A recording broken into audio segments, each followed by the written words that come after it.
दिनै बिटिआर सोरखारनिफ्राय दैथायहरजानाय जोंनि कक्लाबारि समस्तियाव सा 25 सुबुंफोरनो जों हांसोनि जि जोलै आरो बेजों लोगोसे हांसोनि जाग्रा जि दाना बेखौ राननानै होदों। दाखालि बावैसो मानगोनां बिटिआरनि इएम राकेश ब्रह्म बिथाङा गावनि फान्डनिफ्राय दाउ, अमा, हांसो, बोरमा बिदि फोरखौ राननायजों लोगोसे दिनै फैयै फैयै जों कक्लाबारि समस्तियाव अमा, बोरमा मोननायनि अनगायैबो दिनै हांसो फिन जों मोनफिनबावदों।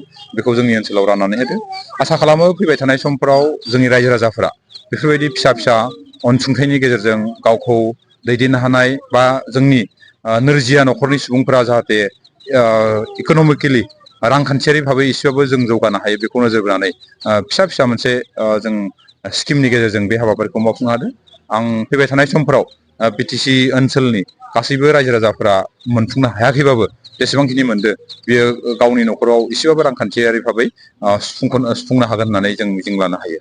दिनैनि बे हांसो राननायाव माबेसे फिसाखौ रानना जों टटेल 25 सा 25 हरनाय जादों। ओमफ्राय मोनसे बक्सआव 43हाय मा 43हाय दं हांसोआ। थामहिनबा सासे मानसिनो मा 43 हांसो होनाय जादों आरो बेजों लोगोसे दाना होनाय जादों आरो। गोजोन्थों।